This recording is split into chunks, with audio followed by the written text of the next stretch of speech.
সূরা কাহফ 15 নম্বর পারা হিফজুল কোরআন 12 নম্বর পৃষ্ঠার প্রথম লাইন আল্লাহ বলতেছেন আলহামদুলিল্লাহিল্লাযী আনজালা আলা আবদিহিল কিতাবা ওয়া লাম ইয়াজআল লাহু ইওয়াজা। দুনিয়ায় গিয়ে তার বান্দাবান্দিরা কিভাবে চলবে, কিভাবে খাবে, কিভাবে চলবে, এর দিক নির্দেশনার জন্য আল্লাহ রাব্বুল আলামিন একজন পয়গম্বর দিয়ে বিশাল একটা গাইড বুক পাঠায়া দিলেন। সুবহানাল্লাহ। এটার নাম কি? কোরআন। চিৎকার দিয়ে বলি, চিৎকার দিয়ে বলি কি? মনে থাকবে তো ইনশাআল্লাহ। প্রশংসা করলে আল্লাহ খুশি হয়ে যান। লিল্লাহি নাহমাদুহু ওয়া নাস্তাঈনুহু ওয়া নাস্তাগফিরুহু ওয়া নু'মিনু বিহি ওয়া নাতাওয়াক্কালু আলাইহি ونعوذ بالله من شرور أنفسنا ومن سيئات أعمالنا من يهد الله فلا مضل له ومن يضلل فلا هادي له ونشهد أن لا إله إلا الله وحده لا شريك له ونشهد أن سيدنا وسندنا وحبيبنا ومولانا محمدا عبده ورسوله فقد قال الله تعالى في كلامه المجيد وفي فرقانه الحميد সবাই পড়ি আউযু বিল্লাহি মিনাশ শাইতানির রাজীম বিসমিল্লাহির রহমানির রহিম। সবাই পড়ি আলহামদুলিল্লাহি রাব্বিল আলামিন আর রহমানির রহিম মালিকি ইয়াউমিদ্দিন ইয়াকা না'বুদু وإياك نستعين اهدنا الصراط المستقيم صراط الذين أنعمت عليهم غير المغضوب عليهم ولا الضالين آمين. وقال تعالى في شان حبيبه إن الله وملائكته يصلون على النبي يا أيها الذين آمنوا صلوا عليه وسلموا تسليما. সবাই নামাজের দুরূদ পড়ি আল্লাহুম্মা সাল্লি আলা محمد وعلى آل محمد كما صليت على إبراهيم إنك حميد مجيد. اللهم بارك على محمد وعلى آل محمد كما باركت على إبراهيم وعلى آل إبراهيم إنك حميد مجيد. صدق الله العظيم. ডমরুয়া যুব সমাজ ও ব্যবসায়ীদের উদ্যোগে আয়োজিত আজকের তাফসীরুল কোরআন মাহফিলের সম্মানিত সভাপতি, উপস্থিত বিভিন্ন জায়গা থেকে আগত সম্মানিত শ্রদ্ধেয় ওলামায়ে কেরাম, সামনে সমবেত আমার পিতৃতুল্য বাবারা, যুবক বন্ধুরা, পর্দার অন্তরালে অবস্থানরত মা বোনেরা, সকলকে অনেক অনেক অভিনন্দন, অনেক অনেক মুবারকবাদ জানিয়ে আল্লাহ সুবহানাহু ওয়া তাআলার দরবারে লাখো কোটি শুকর আদায় করছি, যিনি দয়া করে, মহব্বত করে, ভালোবেসে কোরআনুল কারীমের এই মাহফিলে আমাদেরকে তাফসীরে আসার তৌফিক দিয়েছেন। এই জন্য সকলেই বলি আলহামদুলিল্লাহ। ভাইরা আমার, বন্ধুরা আমার, বেশি রাত করব না, প্রচন্ড শীত পড়েছে, কুয়াশায় অনেকে ভিজেও যাচ্ছেন, সেটাও দেখতে পাচ্ছি। কিছু গুরুত্বপূর্ণ কথা বলবো। যে কথাগুলো হয়তো কোনোদিন আপনাকে কেউ বলেনি, কিন্তু এতটা ইম্পর্টেন্ট যে তার লাইফ চলতে পারে না এটা ছাড়া। আপনাদেরকে কিছু প্রশ্ন করব, জবাব দিবেন, আমি বলে দিব উত্তর, রেসপন্স করবেন, কথোপকথন করবেন, তাহলে এগুলো কলিজায় বসবে, নচেত অন্তরে বসবে না। আর যদি না বসে তাহলে এই কথা মনেও থাকবে না। সো আজকের আমাদের এম হবে, টার্গেট হবে যেন আমরা এখান থেকে কিছু নিয়ে যেতে পারি, এটা যেন এখানেই রেখে না চলে যায়। কথা বলেন ঠিক কিনা বেটা? ওঠাউটি কেউ করবেন না। খুব গুরুত্বপূর্ণ কিছু কথা বলবো কোরআন এবং হাদিস থেকে, এর বাইরে না, ইনশাআল্লাহ। বলেন ইনশাআল্লাহ। সকলেই থাকবো তো ইনশাআল্লাহ। কোরআনে কারিমে আপনাদেরকে জিজ্ঞেস করছি, পারা আছে কতগুলো? সবাইকে বলতে হবে, সবাইকে পেছনের 30টি পারা আছে।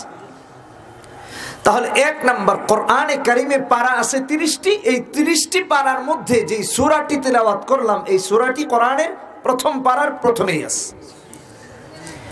2 নাম্বার, কোরআনুল কারিমে সূরা আছে কতগুলো? সবাইকে বলতে হবে 114টি। এই যে আপনারা পারেন, কোরআনে কারিমের 114টি সূরার মধ্যে এই সূরাটি 1 নাম্বার। বলেন কত নাম্বার? 1 নাম্বার। একদম প্রথমে, প্রথম পারায় প্রথম সূরা।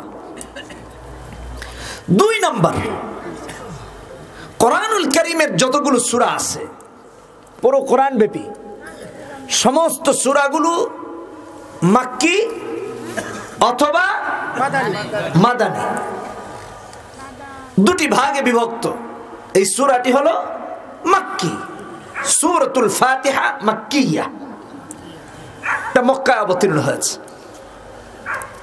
4 নাম্বার, কোরআনুল কারীমের প্রতিটা সূরায় দেখবেন কিছু আয়াত আছে। এই সূরাতে আয়াত আছে 60টি। বলেন কতগুলো? এটা কয় নাম্বার গেল? 4 নাম্বার। 5 নাম্বার, এই 7টি আয়াতে কোরআনে কারীমের যে প্রথম সূরা, সূরা ফাতিহা, এই সূরাতে শব্দ আছে 25টি। বলেন কতগুলো? 5 নাম্বার গেল। 6 নাম্বার, এই 25টি শব্দে এবং 7টি আয়াতে অক্ষর তথা আলিফ, বা, তা, সা, জিম, হা, খ এরকম অক্ষর আছে 126টা। বলেন কতগুলো? সূরা ফাতিহা এত পড়ি এমন কোন মুসলমান নাই যার মুখস্থ নাই, হয়তোবা সহি নাই, কিন্তু মুখস্থ প্রত্যেকের আছে। কিন্তু 126টা অক্ষর আছে, এটা কয়দিন শুনেছেন? হয়তোবা অনেকে শুনেনি নাই, আজকেই ফার্স্ট শুনেছেন। এটা কোরআনে কারীমের একটা নলেজ আপনার আমার অর্জন হলো। ইমাম ইবনে কাসির তার তাফসিরে ইবনে কাসিরে লিখেছেন 113টি অক্ষর, অর্থাৎ 126টি, মতান্তরে 113টি। 8 নাম্বার, কোরআনুল কারীমের প্রত্যেকটি সূরার এক একটা নাম আছে। যেমন এই সূরার নাম আল ফাতিহা, এরপর সূরা বাকারা, ঠিক কিনা বেঠিক? জোরে বলেন। সূরা কি? জোরে বলেন। সূরা ফাতিহার পরে সূরা বাকারা, তারপর সূরা আল ইমরান, তারপর নিসা, তারপর মাইদা, তারপর আনআম, তারপর আরাফ, তারপর আনফাল, এরকম সূরা চলতেই আছে। প্রত্যেকটা সূরার কি আছে? জোরে বলেন কি আছে? নাম আছে। এই সূরারও একটা নাম আছে। সূরার নাম কি? আল ফাতিহা। মুফাসসিরিনে কেরামগণ অন্যান্য নামও এর উল্লেখ করেছেন, তবে সবগুলো নামের মধ্যে সর্বাধিক প্রসিদ্ধ নাম হলো ফাতিহা। বলেন কি? ইন্ট্রোডাকশন অফ দ্য হোলি কোরআন। এটা কোরআনে কারীমের ভূমিকা, তাই এটাকে কি বলা হয়? ফাতিহা বলা হয়। আরো নাম আছে। 9 নাম্বার, সূরার নাম সূরাতে থাকতেও পারে, নাও থাকতে পারে। যেমন আলহামদুলিল্লাহি রাব্বিল আলামিন, আর রহমানির রহিম, মালিকি ইয়াউমিদ্দিন, ইয়াকা না'বুদু ওয়া ইয়াকা নাস্তাঈন, ইহদিনাস সিরাতাল মুস্তাকিম, সিরাতাল্লাযীনা আন'আমতা আলাইহিম, পড়েন গায়রিল মাগদুবি আলাইহিম ওয়ালাদ-দাল্লিন আমিন। কোথাও কি ফাতিহা পেয়েছেন? তাহলে সূরার নাম সূরাতে নাই। এরপরের যে সূরার নাম হলো সূরাতুল বাকারা। এখানে বাকারা, সূরাতুল বাকারা মানে বাকারার সূরা না, গাভীর সূরা না। অর্থাৎ এটাকে বাকারা এই জন্য নামকরণ করা হয়েছে যেহেতু এই সূরাতে বাকারার আলোচনা রয়েছে, তাই সূরার নাম কি? সূরাতুল বাকারা। সূরাতুল বাকারাতে সূরার নাম উল্লেখ আছে 67 নম্বর পৃষ্ঠায়, 1 নম্বর পরে 9 নম্বর পৃষ্ঠায়। আন তাযবাহু বাকারা ক্বালু আতাত্তাখিযুনা হুজুয়া। সবাই পারেন। আমার বোঝানোর মাকসাদ হলো তাহলে সূরার নাম সূরাতে থাকতেও পারে, সূরার নাম সূরাতে নাও থাকতে পারে। সূরা ফাতিহাতে সূরার নাম নেই, সূরা বাকারাতে সূরার নাম আছে। সূরা বাকারার একটি শব্দের দিকে লক্ষ্য করে, আলোচনার দিকে লক্ষ্য করে একটা শব্দ নিয়ে নামকরণ করা হয়েছে, কিন্তু সূরা ফাতিহার শব্দের দিকে লক্ষ্য করে নয়, বরং সূরা ফাতিহার নাম কি? আল ফাতিহা রাখা হয়েছে। এটা কোরআনে কারীমের শুরু যেহেতু, এই জন্য এটাকে কি বলা হয়? ফাতিহা। মোটামুটি আমরা অনেক কিছু জানলাম। আসেন সূরা সম্পর্কে আরেক কিছু জানি। এটা এত গুরুত্বপূর্ণ সূরা, দুইটা গুরুত্বপূর্ণ জিনিস, এক হলো কোরআন আর একটা হলো সালাত অর্থাৎ নামাজ। নামাজের থেকে গুরুত্বপূর্ণ আর ইবাদত আছে? তাম পৃথিবীতে যত আসমানি কিতাব আসছে এর থেকে আর গুরুত্বপূর্ণ কিছু আছে? কোরআন থেকে গুরুত্বপূর্ণ আর আছে? কোরআনে কারীম স্টার্ট হয়েছে সূরা ফাতিহা দিয়া, আমরা নামাজে দাঁড়াই সেটাও স্টার্ট হয় কি দিয়া? আল্লাহু আকবার বলি, চিৎকার দিয়ে বলি আল্লাহু আকবার, সুবহানাল্লাহ। এই সূরাটি এত গুরুত্বপূর্ণ, তাফসীর রুহুল মাআনি এবং রুহুল বায়ানের উদ্ধৃতি দিয়ে ইমাম কুরতুবী তার তাফসীরে কুরতুবীতে লিখেন এটাকে উম্মুল কিতাব, উম্মুল কোরআন বলা হয়। উম্মুন মানে কি? মা। এখানে মা অর্থ না, উম্মুনের আরো অর্থ আছে, সেখান থেকে একটা হলো সেন্টার। উম্মুল Quran, that means centre of the holy Quran. কোরআনে কারীমের কেন্দ্রবিন্দু হলো কি? সূরাতুল ফাতিহা। সবাই বলি কি? মনে থাকবে তো? এত বারবার কেন রেসপন্স করাচ্ছি জানেন? যেন এটা কলিজায় বসে, তাইলে আর মৃত্যুর আগে ভুলবেন না যে যাক এইবারের ওয়াজটা কাজে লাগছে।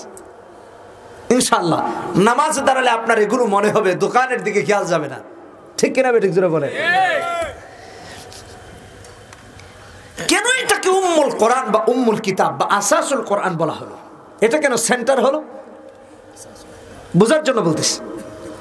পুরো কোরআনে কারীমের মৌলিক বিষয় হলো দুটা, সবাইকে বলতে হবে। কয়টা? মনে থাকবে? 1 নাম্বার ঈমান, বলি কি? ঈমান। 2 নাম্বার আমালে সালিহা। সবাইকে বলতে হবে। কেন বলতে হবে? এখানে শিখতে আসছি না সবাই? তাহলে বলেন। আমি না হয় গুরু, আপনারা না হয় শিষ্য, সমস্যা কোথায়? সব ভাই ভাই, বাট আপাতত একটু কোরআনে কারীমের আমরা সবক দিচ্ছি, কি বলেন? তাহলে কোরআনে কারীমের মৌলিক বিষয় কয়টা? 1 নাম্বার কি? 2 নাম্বার কি? আমালে সালিহা। আল্লাহ রাব্বুল আলামিন পুরো কোরআনে কারীমের 30 পারার তথা ঈমান এবং আমালে সালিহাকে প্যাকেজ আকারে এই সূরাতে ঢুকায়া দিয়া এটাকে উম্মুল কোরআন তথা কোরআনে কারীমের সেন্টার ঘোষণা করেছে। দেখি জানেন না, কিন্তু সূরা ফাতিহা নামাজে পড়েন। জানলে এটার প্রতি এরকম তুচ্ছ তাচ্ছিল্যের দৃষ্টিভঙ্গি থাকতো না, গুরুত্ব দিতাম। আরেকটা বিষয় জানি, আসেন। কোরআনে কারীমের এই সূরাকে 3টি ভাগে বিভক্ত করা হয়েছে। প্রথম অংশে আল্লাহর প্রশংসা, মাঝখানের অংশে প্রশংসা এবং দোয়া, শেষের অংশে দোয়া এবং দরখাস্ত, প্রার্থনা। কার কাছে? মনে থাকবে তো ইনশাআল্লাহ। 1450 বছর আগে আল্লাহ রাব্বুল আলামিন আপনাকে আমাকে সাহিত্য, অলংকার, সভ্যতা, শালীনতা শিক্ষা দিয়েছেন সূরা ফাতিহা দিয়ে। সুবহানাল্লাহ। কারো কাছে কিছু চাইতে হলে আমি রবের কাছে যে তুমি চাইবা, আগে আমার গুণকীর্তন করো, আমার গুণাগুণ বর্ণনা করো, আমি আল্লাহ খুশি হয়ে সব দিয়ে দিই। এজন্য আলহামদুলিল্লাহি রাব্বিল আলামিন আর রহমানির রহিম মালিকি ইয়াউমিদ্দিন, আল্লাহ খুশি হয়ে বান্দা যা চায় তাই দিয়ে দেয়। সুবহানাল্লাহ। মোটামুটি সূরা ফাতিহা সম্পর্কে জানা হলো না? আসুন এবার কিছু কথা বলি। আপনারা কিন্তু ফুল তাফসীর শিখে গেছেন, সূরা ফাতিহা একজন মুসলমান দৈনন্দিন 17 বার ফরজ নামাজে পাঠ করে, কমপক্ষে সুন্নত ওয়াজিবাত বাদ দিয়া, নফল বাদ দিয়া। কিন্তু লজ্জার, কিন্তু অপমানের যে আমার বয়স 30 হয়ে যায়, 40 হয়ে যায়, 50 হয়ে যায়, 60 হয়ে যায়, 100 হয়ে যায়, 100 প্লাস হয়ে যায়, কিন্তু কবরে চলে যায় সূরা ফাতিহাটা সহি হয় না। এটা লজ্জার, এটা অপমানের, এটা আফসোসের। একজন মুসলমানের এমন হতে পারে না। জিজ্ঞেস করলে 99% আলেম ছাড়া, মাদ্রাসার স্টুডেন্ট ছাড়া 99% ছেলেপেলেরা, যুবকরা, যুবতীরা, মা বোনেরা, বৃদ্ধরা, বাবারা, মারা সবাই অশুদ্ধ বলে। এটা আফসোসের, এটা অপমানের। কারণ আমরা প্রত্যেকে যদি এই সূরার সাথে আপনাদেরকে পরিচিত করে দিতাম, তাহলে নিঃসন্দেহে আপনারা আরো আগে এটাকে সহি করতেন যে এত গুরুত্বপূর্ণ সূরা, কেন আমি সহি করব না, কেন আমি মুখস্থ করব না।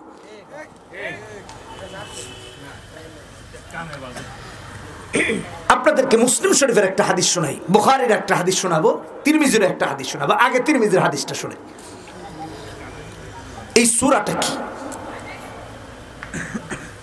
হযরত উবাই ইবনে কাব, যাকে কারিউল কুররা, কারীদের প্রিন্সিপাল বলা হতো, শ্রেষ্ঠ কারীদের একজন, সাহাবীদের মধ্য থেকে, নামাজ আদায় করছেন। রাসূলুল্লাহ গিয়া ডাকলেন উবাই। কিন্তু উবাই ইবনে কাব কি করতেছেন? নামাজ। তিনি জবাব দেন নাই। রাসূল চলে আসলেন। উবাই ইবনে কাব দ্রুত রাসূলের সাথে এসে মুলাকাত করলেন। আসসালামু আলাইকা ইয়া রাসূলুল্লাহ, আপনি আমাকে ডেকেছেন। নবীজি ডেকে বলেন, উবাই, মা মানাকা আন তুজিবানি ইয দাউতু, আমি যে তোমাকে ডাকলাম, কোন জিনিস তোমাকে আমার ডাকে সাড়া দিতে বাধা দিল? উবাই ইবনে কাব ডেকে বলেন, ইয়া রাসূলুল্লাহ, ইন্নী কুনতু ফিস সালাহ, আমি তো সালাতের মধ্যে ছিলাম, আমি তো নামাজে ছিলাম, এই জন্য আপনার ডাকে সাড়া দেই নাই। নবীজি বলেন, তুমি নামাজের মধ্যে ছিলে তাই সাড়া দেও নাই, কিন্তু তুমি কি জানো না আল্লাহ রাব্বুল আলামিন বলেন, ইয়া আইয়ুহাল্লাযীনা আমানুস্তাজীবু লিল্লাহি ওয়ালির রাসূলি ইযা দাআকুম লিমা ইউহয়িকুম, হে ইমানদার বান্দা বান্দিরা, আল্লাহ এবং তার রাসূল যদি তোমাদেরকে কোনো প্রাণবন্ত কাজের দিকে আহ্বান করেন, তাহলে সমস্ত কাজগুলো ফেলে দিয়া তার ডাকে সাড়া দেওয়া প্রত্যেকটা মুমিন নরনারীর জন্য ওয়াজিব হয়ে যায়। উবাই ইবনে কাব বললেন, ইয়া রাসূলুল্লাহ, আর হবে না, আর এমন হবে না যে আপনি ডেকেছেন আর আমি ইশাকে সাড়া দিব না, অবশ্যই দিব ইনশাআল্লাহ। নবীজি বললেন, কাইফা তাকরাউ ফিস সালাহ, সালাতে তুমি কি পড়ো? উবাই ইবনে কাব বললেন, উম্মুল কোরআন, অর্থাৎ সূরা আল ফাতিহা। নবীজি ডেকে বলেন, উবাই, তুহিব্বু আন উআল্লিমাকা, তুহিব্বু আন উআল্লিমা, তুমি কি ভালোবাসো নাকি যে তোমাকে আমি এমন একটা সূরা শিক্ষা দেই? উআল্লিমাকা সূরাতান লাম ইয়ানজিল ফিত তাওরাতি ওয়ালা ফিল ইনজিলি ওয়ালা ফিজ জাবুরি ওয়ালা ফিল কুরআনি মিসলুহা, তুমি কি চাও তোমাকে এমন একটা সূরা আমি শিক্ষা দেই যে সূরার মতো সূরা তাওরাতে নাই, ইনজিলে নাই, জাবুরে নাই, এমন কি কোরআনে কারীমের মধ্যে এরকম আরেকটা সূরা নাই? তিনি বললেন, জি হ্যাঁ ইয়া রাসূলুল্লাহ, আমাকে শিক্ষা দিন। নবীজি বললেন, ওয়াল্লাযী নাফসি বিয়াদিহি মা উনজিলাত ফিত তাওরাতি ওয়ালা ফিল ইনজিলি ওয়ালা ফিজ জাবুরি ওয়ালা ফিল কুরআনি মিসলুহা ওয়া ইন্নাহা সাবউল মাসানি ওয়াল কুরআনুল আযীম। হে উবাই ইবনে কাব, ওই সত্তার কসম করে বলছি যার হাতে আমার প্রাণ, এই উম্মুল কিতাব তথা উম্মুল কোরআন সূরা ফাতিহার মতো সূরা তাওরাতে নাই, ইনজিলে নাই, জাবুরে নাই, এমনকি কোরআনে কারীমের মধ্যে আরেকটা নাই। এজন্য রাসূল প্রশ্ন করেছেন, তুহিব্বু আন উআল্লিমাকা সূরাতান লাম ইয়ানজিল ফিত তাওরাতি ওয়ালা ফিল ইনজিলি ওয়ালা ফিজ জাবুরি ওয়ালা ফিল কুরআনি মিসলুহা, আর এটা কুরআনুল আযীম, সাবউল মাসানি। আসুন এই সূরাটি আমরা মোটামুটি কম বেশি পারি। সূরাটি এত গুরুত্বপূর্ণ কজন জানতাম যে তাওরাতে এরকম একটা সূরা নাই, ইনজিলে নাই, জাবুরে নাই, এমনকি কোরআনে কারীমের মধ্যে আরেকটা নেই। আল্লাহু আকবার বলি। দরকার আছে না নাই এটা শিখার? আল্লাহ আমাদেরকে কবুল করুন, বলেন আমিন। এই হাদিস থেকে আপনাকে আমাকে দুটো সবক নিতে হবে। কয়টা? সবাইকে বলতে হবে কয়টা? এক নাম্বার, এত ফজিলতপূর্ণ এত বরকতপূর্ণ এই সূরা আমাদের প্রত্যেককে সহি করে শিখতে হবে। এখানে মাদ্রাসা হচ্ছে, মাদ্রাসা আমি আলেমদের কাছে আমি আবদার করে যাচ্ছি, তারা যেন এই আমাদের যারা মানে জনসাধারণ আছেন তাদেরকে কিভাবে সবক দেওয়া যায় এটা নিয়ে ওনারা ফিকির করবেন ইনশাআল্লাহ। 2 নম্বর সবক, সূরা আনফালের 24 নম্বর আয়াত। হযরত উবাই ইবনে কাবকে রাসূলুল্লাহ শুনায়েছেন যে উবাই, তুমি তো আমার ডাকে সাড়া দিলা না, ইস্তাজিবু লিল্লাহি ওয়া লির রাসূল, কিন্তু এটা তোমার জন্য আবশ্যক ছিল। রাসূলুল্লাহ কি আপনাকে আমাকে আর ডাকবেন না, কিন্তু রাসূল যা যা বলেছেন, যেটা যেটা করতে বলেছেন সেটা যদি মানি তাহলে রাসূলের ডাকে সাড়া দেওয়া হবে। আল্লাহ রাব্বুল আলামিন এখনো আপনাকে আমাকে ডাকেন, ইলা ইয়াউমিল কিয়ামা ডাকবেন। সুবহানাল্লাহ বলি। দৈনন্দিন 5 বার রব আপনাকে আমাকে ডাকেন। কয়বার? 5 বার ডাকে না? ডাকে। আল্লাহু আকবার, আল্লাহু আকবার, আল্লাহ মহান। নামাজের দিকে ডাকেন রব। মুয়াজ্জিন তো কেবল প্রতিনিধি মাত্র, ঘোষক, কিন্তু নামাজের দিকে ডাকেন কে? আল্লাহ। হাইয়া আলাস সালাহ,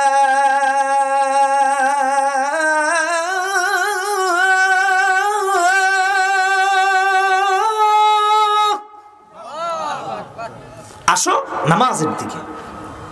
এই ডাকটা কার? আল্লাহ। আপনি আর আমি রবের ডাকে কি সাড়া দিচ্ছি ঠিক মতো? ইস্তাজিবু লিল্লাহি ওয়া লির রাসূল। বুঝার জন্য আসুন কিছু উদাহরণ দিই। আজকালকে টিনেজার ছেলেপেলেরা দেখবেন রিলেশনশিপ করে, প্রেম করে। এটা কি জায়েজ? প্রেম করতে হবে বউর সাথে, অন্যজনের বউর সাথেও করা যাবে না, এবং বিয়ের আগেও করা যাবে না। বোঝানোর জন্য বলছি। ছোট্ট ছোট্ট ছেলেদের হাতে এখন মুঠোফোন, মোবাইল ফোন। এটা কি ঠিক? কারা দিচ্ছে? আপনি আর আমি যদি না দিতাম ওরা কি পাইতো? বাবাদের সচেতন হতে হবে। ভাত খেতে বসেছে, মনে করেন ফর এক্সাম্পল, বোঝানোর জন্য বলছি, ভাত খেতে বসেছে, তার প্রিয়তম অথবা প্রিয়তমা ফোন করেছে। কথা ছিল 3টা বাজে ফোন করবে, ঘড়ির দিকে তাকায় দেখে হ্যাঁ আমার ফোন তো চার্জে। খাবার টেবিল থেকে অথবা খাবারের বসা থেকে গ্লাস ফেলে দিয়া দৌড়। কে ফোন করেছে? প্রিয়তম বা প্রিয়তমা। তার কেমন আগ্রহ ফোনটা রিসিভ করার জন্য, তার ডাকে সাড়া দেওয়ার জন্য, কারণ আমার প্রিয় লোকটা আমাকে ফোন করেছে, আমার প্রিয়তমা আমাকে ফোন করেছে। যদি কোনো কারণে তার ফোন রিসিভ না করতে পারে, তাহলে খাবার দাবার শেষ করেই ফোনটা ধরে হেলো জান, সোনামণি, কৈতুরি, আবিজাবি, না টিয়া পাখি, কি বলেন, ময়না পাখি, এগুলো বলে টলে আগে তাকে কনভিন্স করে। চিন্তা করা যায় তার রেসপন্সিবিলিটি কি দেখেছেন? এক্সকিউজ দেখানোর ভাষা দেখেছেন? আমি মায়ের জন্য ফোনটা ধরতে পারিনি, বাবার জন্য ধরতে পারিনি, আরে খাচ্ছিলাম, ফোনটা সাইলেন্ট ছিল। নানান ধরনের এক্সকিউজ দেখাতে থাকে। আমার আপনাদের কাছে প্রশ্ন, আপনার আমার রব যখন আমাদেরকে ডাকেন হাইয়া আলাস সালাহ হাইয়া আলাল ফালাহ, আপনি আর আমি কি এভাবে সাড়া দিই যে আমি খাচ্ছিলাম, আল্লাহ তুমি ডেকেছো, দৌড় দিয়ে গিয়া মসজিদে হাজির হই? ইস্তাজিবু লিল্লাহি, সবাই বলেন, ওয়া লির রাসূল। একটা মানুষের জন্য যদি আপনি আর আমি খাবারের প্লেট ফেলে দিয়ে গিয়ে হাজির হয়ে যাই, ডাকে সাড়া দেওয়ার জন্য যদি অস্থির হয়ে যাই, পাগল হয়ে যাই, রব যখন মসজিদে ডাক দেন হাইয়া আলাস সালাহ হাইয়া আলাল ফালাহ, একটা মুমিনের উচিত সবকিছু ফেলে দিয়ে সবার আগে রবের ডাকে সাড়া দিয়েছে।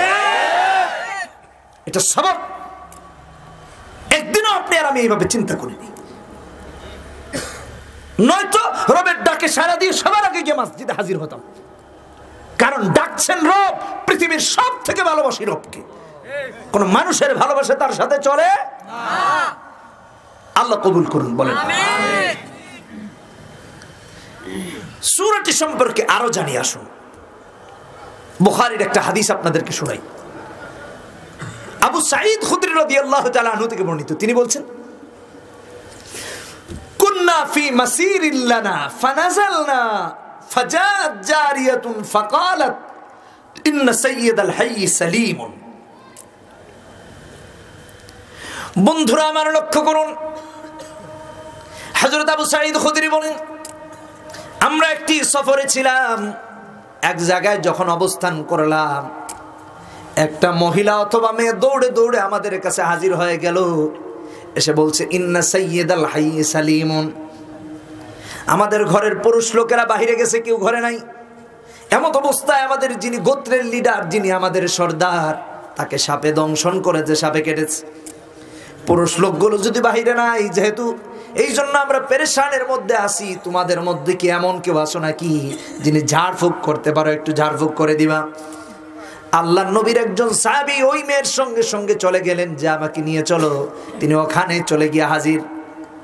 ওই সর্দারকে যখন ঝাড়ফুঁক করলেন, উম্মুল কিতাব উম্মুল কোরআন তথা সূরা ফাতিহা পড়ে ওখানে ফু দিলেন। কোরআনে কারীমের প্রথম সূরা, সূরা ফাতিহা পড়ে ফু দিতে দেরি হয়, সাপের বিষগুলো পানি হতে দেরি হয় নাই। ফাআমারা লাহু বি30 শাতান ওয়া সাকানা লাবানান। তাদের সবাইকে সর্দার দুধ পান করালেন খুশি হয়। এবং একটা নয়, দুইটা নয়, এই জামানায় এক একটা বকরির দাম 5,000, 10,000, 8,000, 20,000 টাকাও আছে। ওই জামানায় সাহাবীদের এই কাফেলাকে একটা নয়, দুইটা নয়, ওই সর্দার খুশি হয়ে 30-30টা বকরি গিফট করে দিয়েছে।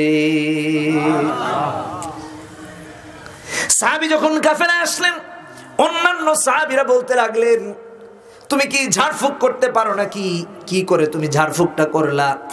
সাহাবী বললেন, আমি তো উম্মুল কিতাব উম্মুল কোরআন পড়ে ফু দিলাম, আল্লাহ রাব্বুল আলামিন শেফা দিয়ে দিয়েছেন। অন্যান্য সাহাবীরা বললেন, যেহেতু এই ব্যাপারে আমরা অবগত নয়, আমরা জানি না তুমি কি এটা ঠিক করেছো নাকি বেঠিক করেছো, অতএব যতক্ষণ রাসূলুল্লাহকে এই ব্যাপারে না জানাবো অথবা তার থেকে না জানবো, ততক্ষণ পর্যন্ত এই ব্যাপারে আমরা কোনো কথা বলবো না। দুইটা সবক। এক নাম্বার, এই হাদিসেও বুখারীর হাদিস 5007 নম্বর হাদিস। এক নম্বর সবক হলো, আমরা যদি কখনো বিপদে পড়ি অথবা যদি কোনো সমস্যায় পড়ি, রোগাক্রান্ত হই, কোনো ধরনের কোনো ব্যাধিতে আক্রান্ত হই, তাহলে আমরা সূরা ফাতিহার আমলটা করব। কথা বলেন ঠিক কিনা বেঠিক? এই জন্য সহি করে পড়তে পারা শর্ত এবং ইয়াকিনের সাথে পড়া শর্ত। খেয়াল করে বুঝিয়েন।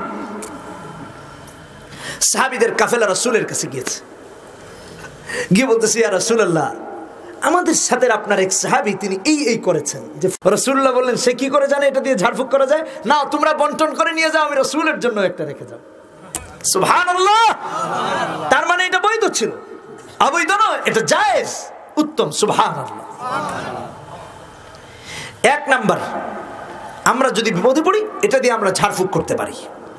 দুই নাম্বার, সাহাবায়ে কেরাম যখন তার এই কর্মপদ্ধতি কর্মপন্থা দেখেছেন, কিছুই বলেন নাই। কেন? কারণ রাসূল থেকে কারা কিছু শুনেন নাই। অতএব যে বিষয়ে আপনি আর আমি শরীয়তের ইসলামের জানি না, সে বিষয়ে কিছু বলা ঠিক না। এক। দুই নাম্বার হলো, তখন তো রাসূলুল্লাহ ছিলেন, আজকে কি রাসূল আছেন? রাসূলের ওয়ারিসগণ আছেন, হক্কানি উলামায়ে কেরাম। কথা বলেন ঠিক কিনা বেঠিক? কারা আছেন? কারা? হক্কানি উলামায়ে কেরাম। এই জন্য জনসাধারণকে আজ থেকে মনে রাখতে হবে, সমাজের কোনো কাজ নিয়ে যদি বিভ্রান্তিতে পড়ি, সমাজের কোনো কাজ নিয়ে যদি বিপদে পড়ে যাই, সমাজের কোনো কাজ নিয়ে যদি সঠিক দিশা না পাই, হক্কানি আলেমদের কাছে যাইতে হবে, জাহেলদের কাছে যাওয়া যাবে না। জাহেলদের কাছে। আজকে সমাজে আপনি আর আমি গিয়ে কার কাছে ধর্ণা দিই? যার টাকা আছে বেশি, যার ক্ষমতা আছে বেশি। না, শরীয়তের ব্যাপারে যিনি সর্বাধিক জ্ঞানী জ্ঞাত তার কাছে আমাদের যেতে হবে, যিনি হক্কানি আলেম। মনে থাকবে ইনশাআল্লাহ। এই সূরাটাকে এই জন্য বলা হয় সূরাতুর রুকিয়া, ঝাড়ফুঁক করার সূরা। এই জন্য বলা হয় সূরাতুশ শিফা। কি বলা হয়? সবাই বলেন শিফা। আমি ছোট দুটো উদাহরণ দিই আপনাদেরকে, তাহলে আরো ভালো বুঝবেন। আমি একটি মসজিদে দীর্ঘদিন জুমা পড়িয়েছি, প্রায় 7 বছর। আমার প্রথম সময়ের খেতাবতী, খুতবা দিতাম যেখানে। তো ওই মসজিদের মাঝখান দিয়ে এরকম একটা সিঁড়ি আছে। ওটার নিচে যেহেতু পুরনো স্থাপনা ছিল, মসজিদ ছিল, এজন্য ওটা ভাঙা হয়নি, সরকারের নিষেধ, পুরনো স্থাপনা ভাঙা যাবে না, এটা ঐতিহ্য। ওইটার উপরেই মসজিদ করা হয়েছে। মসজিদটাও ডেবে গেছে, যেহেতু ওটা অনেক আগের ছিল। তো মাঝখান দিয়ে সিঁড়ি দিয়ে গিয়ে 2 সাইড দিয়ে 2টা সিঁড়ি উঠেছে। বাম সাইডের সিঁড়িটা বেশি ইউজ হয়, আর ডান সাইডেরটা শুক্রবার দিন শুধু খোলা হয়, জুমার দিন, জুমাবার। আজকেও তো জুমাবার, ঠিক কিনা বেঠিক? তো আমি উঠে মাঝখান দিয়ে উঠে ওদিকে মসজিদের অফিসে যাব। হুট করে দেখি একটা লোক মসজিদের বারান্দার ঠিক ডান পাশটায় একদম কর্নারে, সাকারাত যে হয় মানুষের মৃত্যুর আগের মুহূর্ত, মুখ দিয়ে ফেনা বের হয়ে যায়, জিহ্বা বের হয়ে যায়, আপনারা দেখেছেন কেউ? সাকারাত, এরকম লোকটা কাতরাচ্ছে, আর অবস্থাটাও এরকম ভয়াবহ। আমি তার দিকে দৌড়ায় আগে গেলাম। হ্যাঁ আল্লাহ, কি হলো লোকটা? কি মারা যাচ্ছে না? কি অবস্থা? এলোমেলো করে গড়াগড়ি করছে, ছটফট করছে। গিয়ে জিজ্ঞেস করলাম, ভাই আপনার কি হয়েছে? তো সে বলছে, হুজুর আমার মনে হচ্ছে আমার ভেতর থেকে কে যেন আমার কলিজা, নাড়ি ভুড়ি সব টেনে বের করে ফেলেছে। কি কষ্টের মনে হচ্ছে, চিন্তা করা যায়। থমকে দাঁড়ালাম। তো আমাদের ওই মসজিদে ডিপ কলের পানি ওঠানো হয় নিচ থেকে, পাতাল থেকে। এজন্য অনেকে, যেহেতু পানিটা বিশুদ্ধ অর্থাৎ অনেক ফ্রেশ, তাই ওটা অনেকে পান করেন। ব্যবসায়ী ভাইরা গিয়ে পান করেন, এজন্য ওখানে কিছু গ্লাস থাকে, যেন কেউ যদি পান করতে চায় তাহলে যেন পান করতে পারে। তো আমি ওখান থেকে একটা গ্লাস নিয়ে ওইটাতে বিসমিল্লাহির রহমানির রহিম থেকে আলহামদুলিল্লাহ রাব্বিল আলামিন শেষ পর্যন্ত আমিন পর্যন্ত পড়ে 1 ফু, আবার বিসমিল্লাহর সাথে আমিন পর্যন্ত আরেক ফু, আবার বিসমিল্লাহর সাথে আমিন শেষ পর্যন্ত আরেক ফু, এরকম 7 বার ফু দিয়া তাকে পান করতে দিলাম। পান করতে দিয়া আমি গ্লাসটা রেখে ঠিক মসজিদের একদম ডান পাশ থেকে আমি এই পাশে আসলাম, সিঁড়ি দিয়ে উঠবো। তো ভাবছি যে লোকটার কি অবস্থা, একটু দেখি, তাকায়া দেখি উনি হেঁটে হেঁটে চলে যাচ্ছে। আমি ভাবলাম কি ব্যাপার, লোকটাকে আমার সাথে কোনো চিটচিট করলো নাকি? ব্যাপার এত দ্রুত আরোগ্য লাভ করতে পারে? আমি বললাম, ভাই দাঁড়ান। উনিও দাঁড়িয়েছেন। বললাম, একটু আগে আপনার জান চলে যায় এই অবস্থা, এখন থেকে আপনি হেঁটে চলে যাচ্ছেন ভালো মানুষের মতো।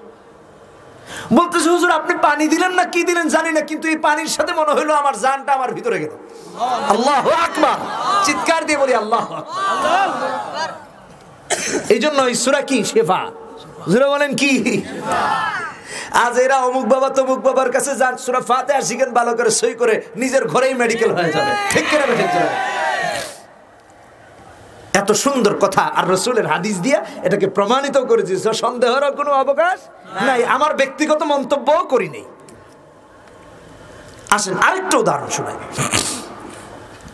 এই যে আমি চুল কেটেছি লাস্ট বার, মানে এটাই শেষবার, এর মাঝখানে আর এই কাটার মাঝখানে আর কাটাই নেই, যে কাটাটা দেখতেছেন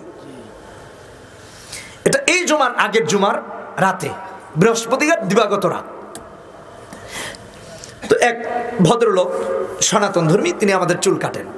ওখানে সেলুন আছে পুরান ঢাকায়, যারা এখানে আপনাদের নোয়াখালীর তো অনেক ভাইরা ওখানে ব্যবসা বাণিজ্য করেন। ছোটবেলা থেকে তিনি চুল কাটেন, ছাত্র জামানা থেকে তার কাছে চুল কাটেন, এবং সুন্দর খুব বড় সেলুন, পুরান ঢাকার ঐতিহ্যবাহী একটা সেলুন। তো আমি মাহফিল ছিল ঢাকার কাছেই, গিয়ে টাইম পাই না, তো চুলটা কাটাতে গেলাম। সেলুনে খুব চাপ ছিল, যেহেতু জুমাবার পর দিন, জুমার রাত, সবাই গিয়েছে চুল কাটার জন্য। আমার এত অস্থির লাগছিল, এত খারাপ লাগছিল যে আমি বসতেই পারছি না। জীবনে কোনোদিন এত খারাপ লাগে নাই। মনে হচ্ছে মাথা ঘুরায় পড়ে যাচ্ছি, চোখে মুখে আন্ধার দেখতেছি, ভেতরে বসে থাকতে পারতেছি না। বাইরে গিয়ে কিছু সময় দাঁড়ালাম, দেখি না ওখানেও আন্ধার দেখি। তো সেলুনের সাথে আমার বাসা 1 মিনিটও লাগে না। মনে করেন যে 20 সেকেন্ড লাগে বাসায় যেতে। আমি ভাবলাম না, বাসায় যাই, একটু রিল্যাক্স হয়ে আসি। তো আমি ওনাকে বললাম, ভাই আমি একটু যাচ্ছি, আপনাকে ফোন করব, অথবা আমি আসতেছি আধা ঘন্টা পর, খুব খারাপ লাগতেছে, বলে চলে আসছি।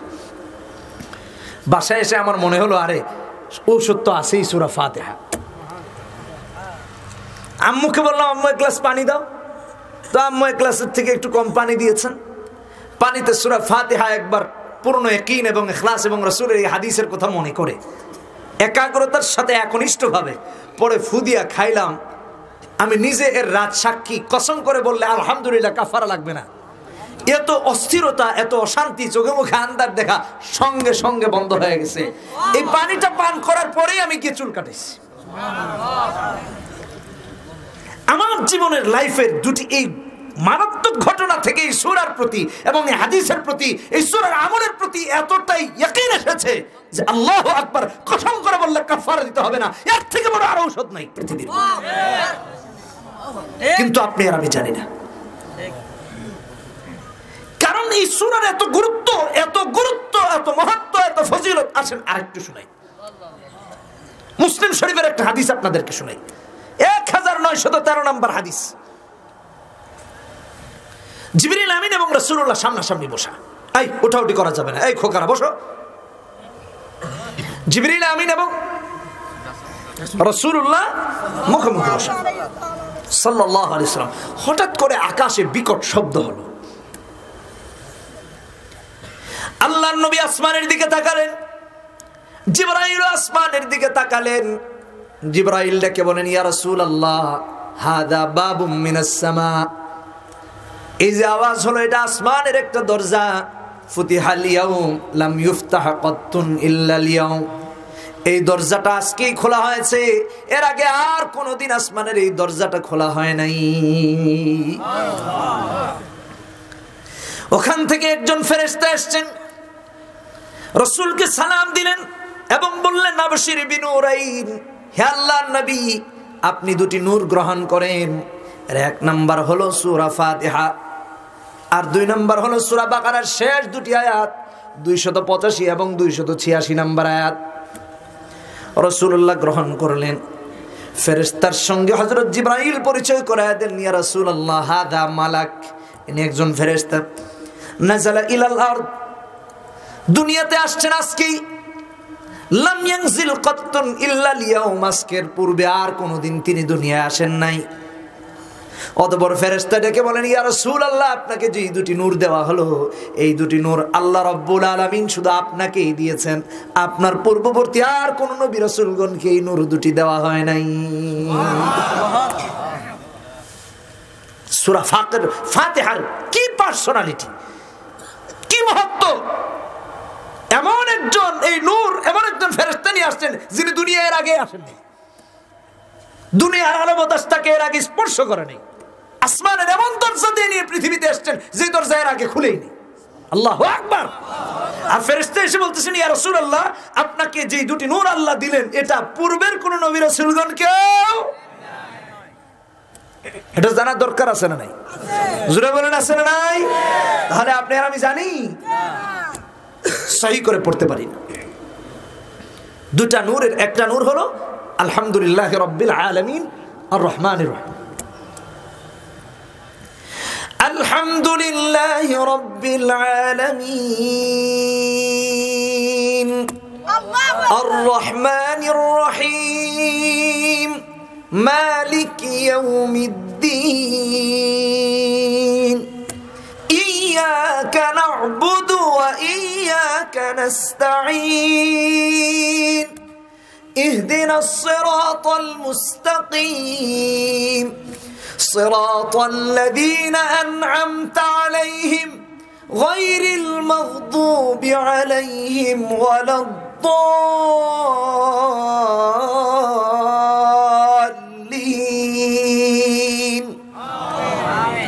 একটা নূর। সেকেন্ড যে নূর, সেটা হলো সূরা বাকারার শেষ 2 আয়াত, 285 এবং 86 নম্বর আয়াত। আমানার রাসূলু বিমা উনজিলা ইলাইহি মির রাব্বিহি ওয়াল মুমিনুন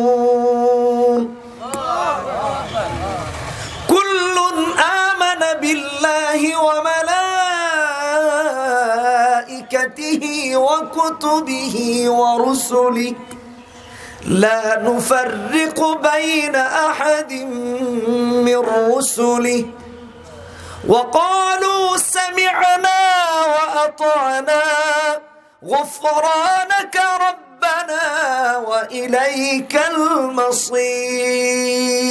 المصير لا يكلف الله نفسا إلا وسعها لها ما كسبت وعليها ما اكتسبت ربنا لا تؤاخذنا إن نسينا أو أخطأنا ربنا ولا تحمل علينا إصرا كما حملته على الذين من قبلنا ربنا ولا تحملنا ما لا طاقة لنا به واعف عنا واغفر لنا وارحمنا أنت مولانا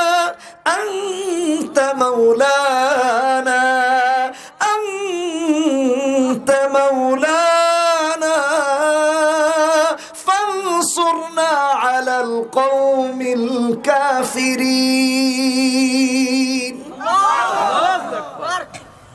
দুটি নূর মনে থাকবে পড়ব তো ইনশাআল্লাহ সূরা আল ফাতিহা আসলে মুসলিমের আরেকটা হাদিস শুনাই 904 নম্বর হাদিস এটা বোঝানোর আগে এটা শোনানোর আগে আরেকটা উদাহরণ দিই যেটা সামাজিক আমাদের দেশে দেখবেন ছেলেপেলেরা কিছু বখাটে কিছু ভালো কিন্তু এই ছেলে ভালো হয় কি করে স্কুলের সামনে দাঁড়িয়ে দাঁড়িয়ে দেখবেন কাউকে প্রেমের প্রপোজ করার জন্য দাঁড়ায় থাকে অথবা কেউ আড়ালে কেউ বা কোনো অনুষ্ঠানে কেউ বা অন্যভাবে এটা কি জায়েজ আছে না মনে রাখিয়েন আবার উল্টা ফতোয়া দিয়ে আমারে বেজাল পড়ায় ওখানে লিখে আই লাভ ইউ ঠিক এখন এই প্রস্তাব দেওয়ার পরে মেয়ে বা ছেলে যে কোনো পক্ষের উল্টো বিপরীত জন যদি বলে আই লাভ ইউ টু তাহলে ওর খুশির আর অন্ত থাকে না যে আমার প্রিয়তম অথবা আমার প্রিয়তমা আমার ডাকে সাড়া দিয়েছে আমার রেসপন্স করেছে আমি খুশি হয়ে গেলাম আল্লাহর কাছে তার বান্দারা এতটাই প্রিয় যে বান্দা যখন সালাতে দাঁড়িয়ে নামাজে দাঁড়িয়ে আলহামদুলিল্লাহি রাব্বিল আলামিন বলে আল্লাহ জবাব দেন আর রহমানির রহিম বলে আল্লাহ জবাব দেন মালিকি ইয়াউমিদ্দিন বলে আল্লাহ জবাব দেন ইয়াকা না'বুদু ওয়া ইয়াকা নাস্তাঈন বলে আল্লাহ জবাব দেন ইহদিনাস সিরাতাল মুস্তাকিম বলে আল্লাহ জবাব দেন সিরাতাল লাযীনা আন'আমতা আলাইহিম গায়রিল মাগদুবি আলাইহিম ওয়ালাদ-দাল্লিন আমিন বলে আল্লাহ জবাব দেন একদিনও কি এভাবে নামাজে দাঁড়িয়ে চিন্তা করেছি যে আমি যে দাঁড়িয়ে আলহামদুলিল্লাহি রাব্বিল আলামিন বলি আমার রব আমার ডাকে সাড়া দিচ্ছেন কয়জন এভাবে নামাজ আদায় করেছেন আপনারা নিজেকে জিজ্ঞেস করেন ভাইরা আমার বন্ধুরা আমার মুসলিমের হাদিস 904 নম্বর হাদিস ইমাম মুসলিম রাহমাতুল্লাহি আলাইহি আল্লাহর নবীর হাদিস নকল করেন ইদা ক্বালাল আবদু আলহামদুলিল্লাহি রাব্বিল আলামিন আল্লাহ বলেন হামিদানি আবদি বান্দা যখন বলে সমস্ত প্রশংসা আল্লাহ তোমার জন্য আল্লাহ রাব্বুল আলামিন বলেন দেখো আমার বান্দা আমার জন্য প্রশংসা করেছে আমি আল্লাহ খুশি হয়ে গেলাম আর রহমানির রহিম আল্লাহ জবাব দেন আথনা আলাইয়া আবদি আমার বান্দা আমার গুণকীর্তন করেছে আমি আল্লাহ খুশি হয়ে গেলাম বান্দা যখন বলে মালিক ইয়াউমিদ্দিন আল্লাহ বলেন মাজ্জাদানি আবদি আমার বান্দা বান্দি আমার রবের মহত্ব বর্ণনা করেছে আল্লাহ রব্বুল আলামিন ওই বান্দা বান্দির এই কথায় খুশি হয়ে যান রব যদি খুশি না হতেন তাহলে কি জবাব দিতেন কনভারসেশন হয় বান্দার সাথে আর রবের সাথে কথোপকথন হয় পরস্পর কথোপকথন সুবহানাল্লাহ বলি বান্দা যখন বলে ইয়াকা না'বুদু ওয়া ইয়াকা নাস্তাঈন আল্লাহ তোমারই ইবাদত করি আর তোমার কাছে সাহায্য চাই আল্লাহ রাব্বুল আলামিন ডাকে সাড়া দিয়ে বলেন হাদা বাইনি ওয়া বাইনা আবদি ওয়া লিআবদি মা সালা, এটা আমার আর আমার বান্দার মাঝখানে ভাগ করে নিলাম, আর আমার বান্দার জন্য আমি আল্লাহ তাই রেখে দিয়েছি যে আমার বান্দা আমার কাছে চায়। বান্দা আল্লাহর কাছে কি চায়? ইহদিনাস সিরাতাল মুস্তাকিম সিরাতাল্লাযীনা আন'আমতা আলাইহিম গায়রিল মাগদুবি আলাইহিম ওয়ালাদ-দাল্লিন। আল্লাহ বলেন হাযা লিআবদি ওয়া লিআবদি মা সালা, আমার বান্দা আমার কাছে হেদায়েতের পথ চেয়েছে, আমি কবুল করে নিলাম। ইহুদি নাসারার পথ থেকে বেঁচে থাকার জন্য আমি রবের কাছে চেয়েছে, আমার বান্দার জন্য আমি আল্লাহ তাই রেখে দিলাম যা আমার বান্দা চায়। কি গুরুত্বপূর্ণ এই সূরাটি! একদিনও কি এইভাবে খেয়াল করে পড়েছি না? মাঝে নিজেকে নিজে জিজ্ঞেস করেন। সমস্ত প্রশংসা কার? আল্লাহ। সমস্ত প্রশংসা আল্লাহর, এই জন্য যে এই আসমান কে বানিয়েছেন? জমিন কে বানিয়েছেন? চাঁদ কে বানিয়েছেন? সূর্য কে বানিয়েছেন? রাত দিন কে বানিয়েছেন? জোরে জোরে কে? আল্লাহ। এজন্য ইবাদত করতে হবে কার? প্রশংসা করতে হবে কার? আল্লাহ ছাড়া কারণ। কোরআনে কারীম খুলে দেখুন ভাইরা আমার, বন্ধুরা আমার, কোরআনে কারীম 7 নম্বর পারা হিফজুল কোরআন 7 নম্বর পৃষ্ঠা সূরা আনআমের প্রথম আয়াত। আল্লাহ তাআলা বলছেন আলহামদুলিল্লাহিল্লাযী খালাকাস সামাওয়াতি ওয়াল আরদা ওয়া জাআলাজ যুলুমাতি ওয়ান নূর সুম্মাল্লাযীনা কাফারু বিরাব্বিহিম ইয়া'দিলুন।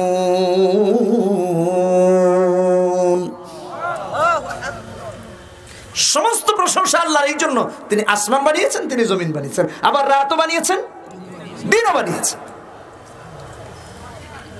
ভাইরা আমার, বন্ধুরা আমার, লক্ষ্য করুন, শুধু আসমান আর জমিন, রাত আর দিন বানিয়ে দিয়ে আল্লাহ তাআলা শেষ করে দেন নাই। এই দুইয়ের মাঝখানে আপনার আমার মতো অসংখ্য মাখলুকাত বানায়া আল্লাহ রাব্বুল আলামিন বুঝায় দিলেন সমস্ত প্রশংসা এই জন্য আমার আল্লাহর করতে হবে।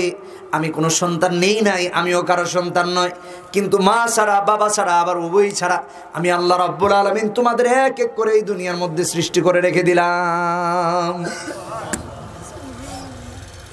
আজকে আপনি আর আমি মেয়ে সন্তান আর ছেলে সন্তানের জন্য বাবাদের কাছে যাই, কবরে যাই, মাজারে যাই, জায়েজ নাই।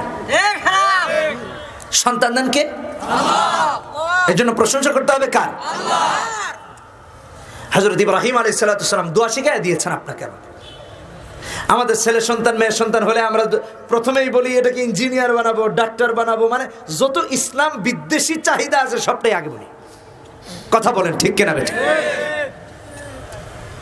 না, সন্তান হওয়ার পরে সবার আগে একজন মুমিনের চাহিদা হবে আল্লাহ এটা কি তোমার একজন বাধ্যগত গোলাম বানাবো, তোমার অনুগত বান্দা বানাবো, বান্দি বানাবো, কোরআনের হাফেজ বানাবো, আলেম বানাবো, হাফেজ হয়ে আলেম হয়ে অথবা দিন শেখার জন্য, দিনে চলার জন্য, যতটুকু চলার জন্য যেটুকু জ্ঞান দরকার, এটা জেনে ডাক্তার হোক, আলেম হোক, অন্য কিছু হোক, কোনো সমস্যা নেই।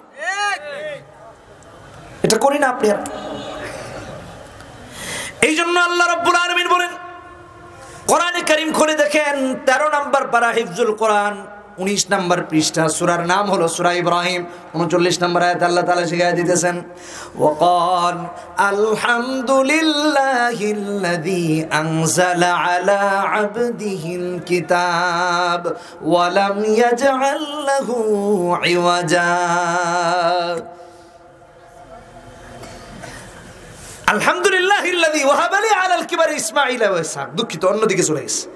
এই যে আপনারা উঠাউঠি করেন কেন? উঠাউঠি করলে মনোযোগটা অন্যদিকে চলে যায়, বসেন।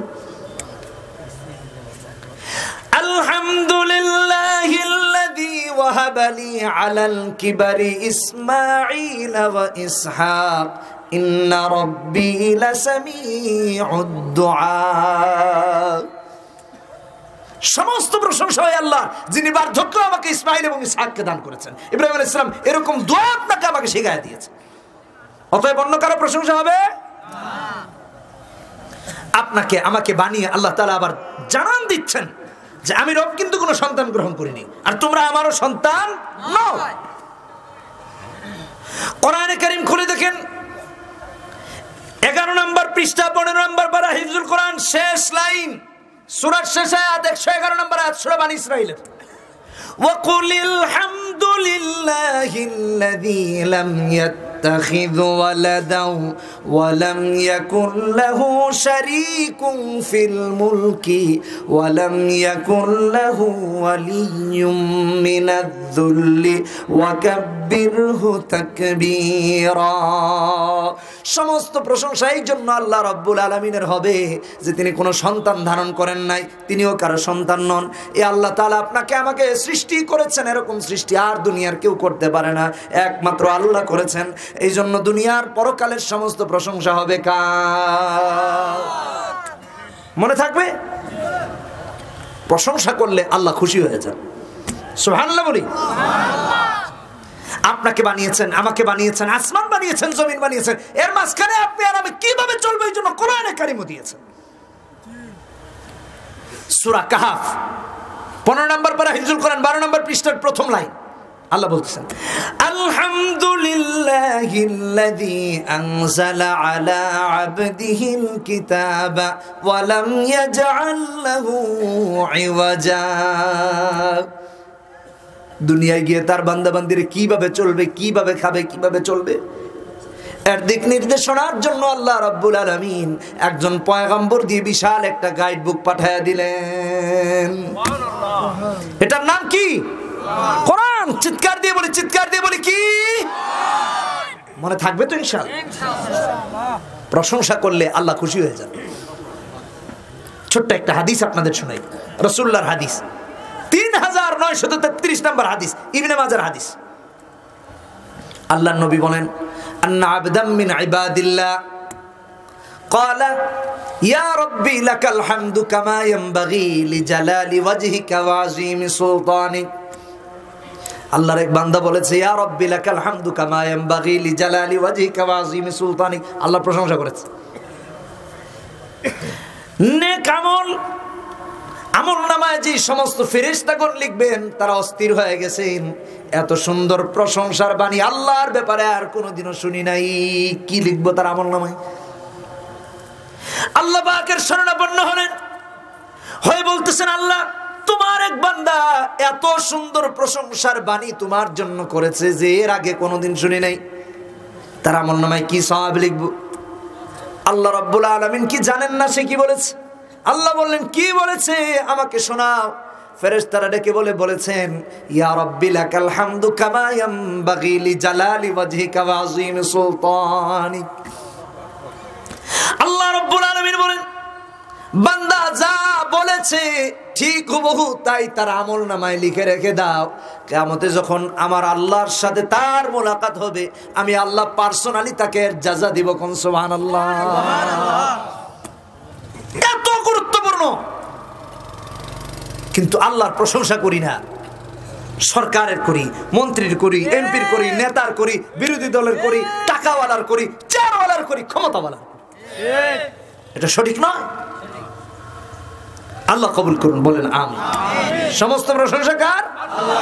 মনে থাকবে, আর রহমানির রহিম, যিনি অত্যন্ত দয়াবান, দয়াশীল, নিতান্ত দয়াবান, মেহেরবান, দয়ালু, আল্লাহ তার জন্য প্রশংসা।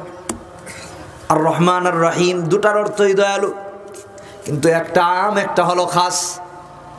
রহমান হলো আল্লাহ রাব্বুল আলামিন দুনিয়াতে কাফেরকেও খাওয়ান, মুশরিককেও খাওয়ান, বেদিনকেও খাওয়ান, মুমিনকেও খাওয়ান। এই জন্য আল্লাহ রহমান। ঠিক কিনা বেঠিক জোরে বলেন? কিন্তু পরকালে আল্লাহ তাআলা একমাত্র মুমিনদের ব্যাপারে রহমান আর রহিম হবেন, দয়াবান হবেন, রহিম হবেন। অর্থাৎ যে সমস্ত বান্দা বান্দিরা দুনিয়াতে তার গোলামি করেছে, তার প্রশংসা করেছে, তার ইবাদত করেছে, আল্লাহ পরকালে শুধু তাদের ব্যাপারে দয়াবান হবেন, কাফের বেঈমানদের ব্যাপারে সেদিন তিনি দয়াবান হবেন না। এই জন্য কোরআনে কারীম খুলে দেখেন 22 নম্বর পারা হিজরুল কোরআন 2 নম্বর পৃষ্ঠা 43 নম্বর আয়াত সূরা আহজাবের আল্লাহ নিজে বলতেছেন, وَكَانَ بِالْمُؤْمِنِينَ رَحِيمًا تَحِيَّتُهُمْ يَوْمَ يَلْقَوْنَهُ سَلَامٌ। আজকে যারা রবের দাসত্ব করবে, রবের গোলামি করবে, সেদিন আল্লাহ তাদেরকে জান্নাতে সসম্মানে প্রবেশ করাবেন। সুবহানাল্লাহ, জোরে বলুন। আল্লাহ ছাড়া কেউ কি দয়াবান আছে? রহমান আছে? রহিম আছে? না। কোরআনে কারীম খুলে দেখেন 2 নম্বর পারা হিফজুল কোরআন 3 নম্বর পৃষ্ঠা 163 নম্বর আয়াতে আল্লাহ তাআলা সূরা বাকারার মধ্যে বলে দিলেন ওয়া ইলাহুকুম ইলাহু ওয়াহিদ লা ইলাহা ইল্লা হুয়ার রহমানুর রহিম। আল্লাহ ছাড়া আর কেউ দয়াবান নাই। অতএব ডাকতে হবে কাকে? আমরা কাকে ডাকি? আমরা মানুষকে ডাকি। বাবার দরবারে বাবার দরগাহে গিয়া তার কাছে ভিক্ষা চাই, তার কাছে আশ্রয় চাই, তার কাছে দয়া চাই, আবার বলি সেটা কি দয়াল বাবা? নাউজুবিল্লাহ বলেন। দয়ালু একমাত্র কে? আল্লাহর থেকে দয়া কারো বেশি আছে? যদি ক্ষমা চাইতে হয়, কিছু চাইতে হয়, চাইতে হবে কার কাছে? কি নাফরমান হচ্ছে দিন দিন, কতটুকু অজ্ঞ আপনি। আর কোরআনে কারীম খুলে দেখেন সূরা বানী ইসরাঈল 110 নম্বর আয়াত 11 নম্বর পৃষ্ঠা 15 পারার 11 নম্বর পৃষ্ঠা আল্লাহ বলছেন কুল ইদউল্লাহা আও ইদউর রহমান আইয়াম্মা তাদউ ফালাহুল আসমাউল হুসনা। আল্লাহর জন্য সুন্দর সুন্দর নাম আছে, অতএব রহমান বলে ডাকি অথবা রহিম বলে ডাকি, তিনি কে? আল্লাহ। যেই নামে ডাকেন কাকে ডাকা হবে? আল্লাহ। আল্লাহ সুন্দর সুন্দর নাম আছে। আজকে সমাজে যুবকদেরকে দেখা যায়, যুবতীদেরকে দেখা যায়, মা বোনদেরকে দেখা যায় মাজারে গিয়ে শিরিক করে। বিভিন্ন জায়গায় ভণ্ডরা কারখানা খুলেছে, আস্তানা খুলেছে, তাদের কাছে গিয়ে দয়াল বাবা করে তাদের কাছে দয়ার ভিখারি হয় না, দয়ার ভিখারি হয় আল্লাহর কাছে। আল্লাহর থেকে দয়াবান কেউ আছে না। মুসলিমের একটা হাদিস আপনাদেরকে শোনাই, ৭১৮৪ নম্বর হাদিস। এক ব্যক্তি খুন করেছে, একটা নয়, দুইটা নয়, ৯৯টা। বলেন কয়টা? মুসলিমের হাদিস বলতেছে ৯৯টা খুন করার পর তার অনুভূতি আসলো, এবার কি আমি তাওবা করতে পারি নাকি? আলেমের সন্ধানে বেকুল হয়ে গেল। লোকেরা একজন রাহেবের সন্ধান তাকে দিয়ে দিল, তার কাছে গিয়ে বলতেছে আমি ৯৯টা খুন করেছি, এখান থেকে তাওবা করে আমার কি ফিরে আসার কোনো অবকাশ আছে নাকি? রাহেব বলল না, আর ফিরে আসার কোনো অবকাশ নাই। ৯৯ জনের খুনের খুনি এবার চিন্তা করলো ৯৯টা খুন করে যদি ফিরে আসার কোনো অবকাশ না থাকে তাহলে আরেকটা করতে বাধা কোথায়? রাহেবকেও খুন করে ফেলেছে। ১০০টা খুন করার পর আবার হন্য হন্য হয়ে খুঁজতে লাগলো আছে কি এমন কোন আলেম যার কাছে গেলে তাওবা করলে তাওবাটা কবুল হবে। লোকেরা এবার একজন হক্কানি আলেমের সন্ধান দিয়ে দিল। খুনি আবার হক্কানি আলেমের কাছে গিয়ে বলতেছে আমি তাওবা করতে চাই, আমার কি তাওবার কোনো অবকাশ আছে নাকি? হক্কানি আলেম বললেন এই মুহূর্তে যদি তুমি তাওবাতান নাসুহা তথা একনিষ্ঠভাবে তাওবা করতে পারো, অবশ্যই অবশ্যই আমার আল্লাহ রব্বুল আলামিনের দয়ার কোনো সীমা নাই। আল্লাহ চাইলে তোমাকে এই মুহূর্তে ক্ষমা করে নেককার বানায় দিতে পারে। খুনি আবার তাওবা করল আলেমের কাছে। আলেম এবার তাকে গাইড দিলেন, তুমি যেই জনবসতিতে বাস করো এই এলাকার মানুষগুলো ভালো নয়, আমি ওই এলাকার সন্ধান তোমাকে দিয়ে দিচ্ছি, ওই এলাকায় চলে যাও, ওখানে হক্কানি লোকেরা আছে, ভালো লোকেরা আছে। আর খারাপ এলাকায় যাবা না, ওখানে গেলে পরে আবার খারাপ হয়ে যাবা। লোকটি নেককারদের এলাকার দিকে রওনা করলো। এমত অবস্থায় মালাকুল মউত তার সামনে এসে হাজির হয়ে যান। সে মৃত্যুর কোলে ঢলে পড়ে যায়, মৃত্যু হয়ে যায়। রহমতের ফেরেশতারা এসে হাজির, গজবের ফেরেশতারা এসে হাজির, জানটা নিয়ে যাওয়ার জন্য, রহটা নিয়ে যাওয়ার জন্য। রহমতের ফেরেশতারা বলে আমরা তার রহটা নিয়ে যাব, কারণ তিনি তাওবা করার পর আর কোনো গুনাহ করেন নাই। যুক্তি ঠিক আছে। গজবের ফেরেশতারা বলেন এই লোক একটা নয়, দুইটা নয়, ১০০টা খুন করেছে, একটাও নেক আমল করতে পারে নাই, তার রহটা জাহান্নামে নিয়ে যেতে হবে। আল্লাহ রাব্বুল আলামিন উভয়ের মধ্যে যখন বাকবিতণ্ডা দেখলেন, আল্লাহ রাব্বুল আলামিন মানবরূপী একজন ফেরেশতা তাদের মাঝখানে বিচারক হিসেবে আবির্ভূত করে দিলেন। তিনি এসে বলতেছেন ভাই তোমাদের মধ্যে কি হয়েছে? তারা এবার মানবরূপী আবির্ভূত ফেরেশতার কাছে বিচার দায়ের করতে লাগলো যে এই লোকটা একদিনও কোনো ভালো কাজ করে নাই, তার রহটা জাহান্নামে নিয়ে যাওয়ার জন্য আসছি। নেককার ফেরেশতারা বলল এই লোকটা তাওবা করার পর আর একটাও গুনাহ করে নাই, এই জন্য তার রূহটা আল্লাহ রাব্বুল আলামিনের জান্নাতে নেওয়ার জন্য আসছে। বিচারক এবার বিচার করে দিলেন, সে যেই দিকে যাচ্ছিল তার উদ্দেশ্য ছিল ভালো, নেককারদের বসতির দিকে যাচ্ছে, বদকারদের বসতিটা ছেড়ে দিয়া। অতএব তোমরা উভয়ে মেপে দেখো সে কোনটার নিকটবর্তী, নেককারদের নিকটবর্তী না বদকারদের নিকটবর্তী। ফেরেশতারা যখন মাপা আরম্ভ করলেন, মাপার পর দেখতে পারলেন নেককারদের সে নিকটবর্তী হয়ে গেছে। জোরে বলেন আল্লাহু আকবার। এবার বিচারক হিসেবে আবির্ভূত মানবরূপী ফেরেশতা ডেকে বলেন, ভাই যেহেতু নেককারদের নিকটবর্তী সে হয়ে গেছে, এই জন্য বদকার তথা জাহান্নামের ফেরেশতারা তার রূহটা নিয়ে যেতে পারবে না, বরং জান্নাতি ফেরেশতারা তার রূহটা নিয়ে আল্লাহ রাব্বুল আলামিনের জান্নাতে চলে যাবে। এখান থেকে দুইটা সবক। আল্লাহর থেকে দয়ার কেউ আছে? দয়াবান কে? তাহলে দয়ার ভিখারি কার কাছে হতে হবে? আল্লাহর কাছে। দুই নাম্বার হলো আপনি আর আমি আজ থেকে তাওবা করে দিয়া সৎ কাজের দিকে আগাইতে হবে। যদি এই অবস্থায় মারা যায়, সব গুনাহ আল্লাহ ক্ষমা করে দিয়ে জান্নাতি বানায় দেবে। হুজুরা বলেন ঠিক কিনা বেঠিক? মনে থাকবে ইয়াকা না'বুদু ওয়া ইয়াকা নাস্তাঈন। বান্দা যখন বলে আল্লাহ তোমারই ইবাদত করি আর তোমার কাছে সাহায্য চাই, এখান থেকে একটা নয়, দুইটা নয়, 1000 বছরের জন্য আপনার আমার সবক। প্রত্যেকটা মুমিন বান্দা বান্দি যদি এই নিয়ত করে নামাজে দাঁড়াতো, সালাতে দাঁড়াতো যে আল্লাহ তোমারই ইবাদত করি আর তোমার কাছে সাহায্য চাই, তাহলে কোনোদিনও বাবার কাছে গিয়া, কোনোদিনও দরগাহে গিয়া, কোনোদিনও মাজারে গিয়া মাথার নিচা করতো না। কারণ ইয়াকা না'বুদু, আল্লাহ একমাত্র তোমারই ইবাদত করি আর কারো ইবাদত করি না। ইবাদত করি কার? আমরা কি মানুষের করি? কয়েকদিন আগে সিলেটের একটা মাজারে গিয়েছিলাম। আমার কিন্তু মাজারে যাওয়া উদ্দেশ্য না, উদ্দেশ্য মাহফিলে যাওয়া। তো গিয়েছি যেহেতু মাজারটা জিয়ারত করে যাব নিয়ত করলাম। ফজরের নামাজ পড়েছি সেখানে গিয়া, শাহজালাল ইয়ামানী রাহমাতুল্লাহ আলাইহির মাজারে। তো ওযু করে যখন সালাতের জন্য, নামাজের জন্য মসজিদে যাব, এক লোক আমাকে ধরেছে, এই দাঁড়া। দাঁড়ালাম তো লোকটার দেখি গলা থেকে নিয়ে আপাদমস্তকে তালা আর শিকল, আর কিছু নাই, কাপড় চোপড় যা আছে লাল শালু পরা, এটার এদিক দিয়ে শিকল নিয়ে ব্যান্ডেজ করা, এদিক দিয়ে শিকল নিয়ে ব্যান্ডেজ করা, আর শিকলের মাঝে মাঝে তালা মারা। কি মারা? এখন এটা কি তালা বাবা না শিকল বাবা না তালা শিকল, দুই বাবা আল্লাহ। আবার লাল শালু আছে, কথা বোঝানোর জন্য বলছি। তো আমাকে ধরে বলতেছে এই দিয়া যা, সব হয়ে যাবে, সব হয়ে যাবে। তো আমি চিন্তা করলাম আমার তো কিছু হওয়ারই দরকার নাই, ও হবে এটা কি? থমকে দাঁড়ালাম। কি দিব? বলে টাকা দে।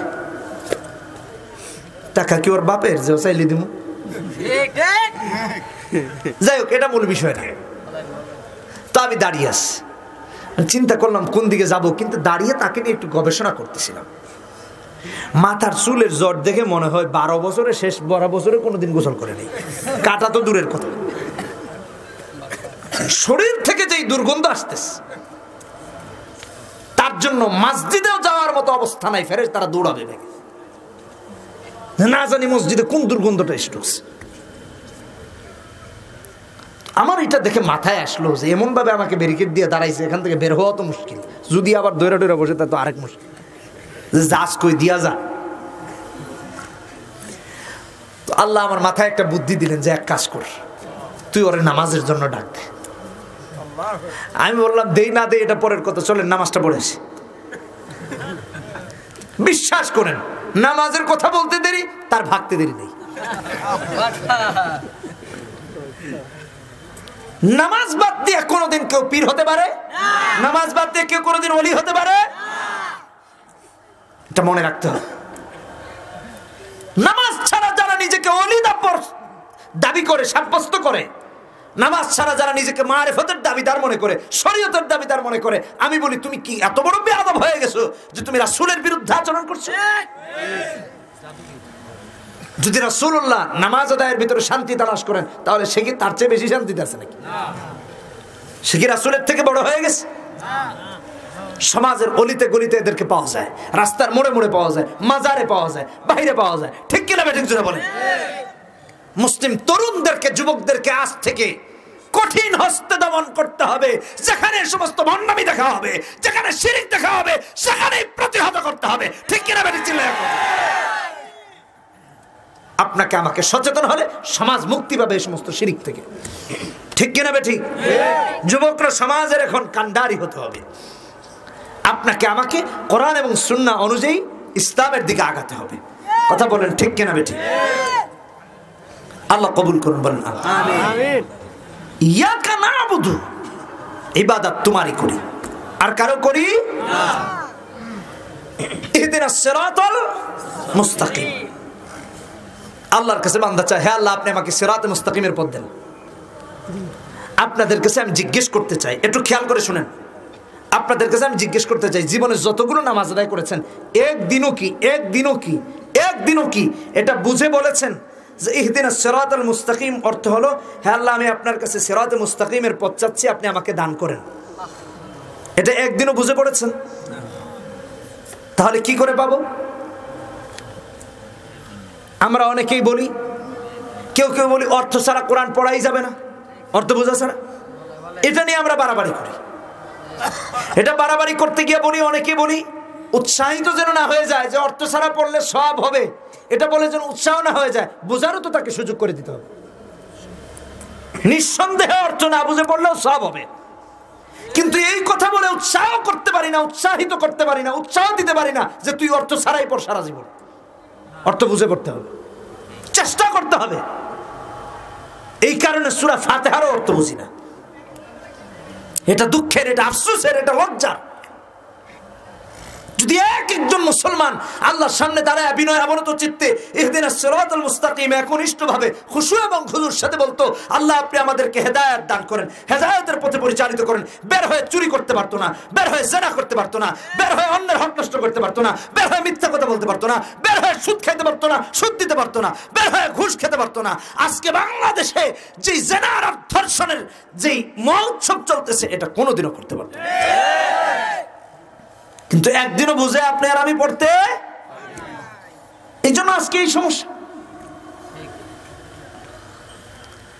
আবার আল্লাহর কাছে বলি, সিরাতাল্লাযীনা আনআমতা আলাইহিম, তাদের পথে পরিচালিত করুন যাদের উপর আপনার নিয়ামত, যাদের উপর আপনি অনুগ্রহ করেছেন। তারা কারা? এই আয়াতের ব্যাখ্যা যদি করতে হয় সূরা নিসার 69 নম্বর আয়াত দিয়ে করি, ওয়া মান ইউতি'িল্লাহা ওয়ার রাসূল فأولئك مع الذين أنعم الله عليهم من النبيين والصديقين والشهداء والصالحين। 8 নম্বর পৃষ্ঠা 5 নম্বর পারার প্রথম আয়াত, আর সূরা নিসার 69 নম্বর আয়াত। তাহলে আল্লাহর কাছে এখানে দাঁড়ায় বলতে, সিরাতাল্লাযীনা আনআমতা আলাইহিম, আনআমতা আলাইহিম মানে হলো আপনি নবিয়্যিনদের পথে আমাদেরকে পরিচালিত করুন, সিদ্দিকীনদের পথে পরিচালিত করুন, শুহাদাদের পথে পরিচালিত করুন, সালেহিনদের পথে পরিচালিত করুন। এটা যদি চাইতাম তাইলে কি কোনোদিনও এই সমস্ত অনইসলামিক কর্মকাণ্ড করতে পারতাম? নবিয়্যিনরা এগুলো করেছেন, সিদ্দিকীনরা করেছেন, শুহাদারা করেছেন, সালেহিনরা করেছেন। তাহলে কিভাবে করি?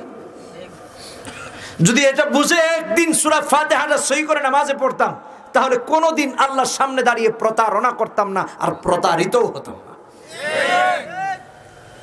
খেয়াল করে বুঝতে। নামাজে কি শুধু তাই?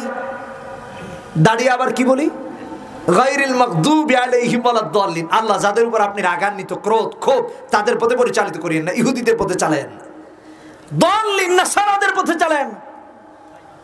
এই আপনাদের কাছে আমার জিজ্ঞাসা, আপনার মাথায় ইহুদি নাসারার ফ্যাশন, আপনার জামা কাপড়ে ইহুদি নাসারার ফ্যাশন, প্যান্টটা পরেছেন ইহুদি নাসারার স্টাইল, আপনি নামাজে দাঁড়িয়ে আল্লাহর কাছে বলতেছেন আল্লাহ ইহুদিদের পথে চালায়েন না, নাসারাদের পথে চালায়েন না। এটা কেমন হলো?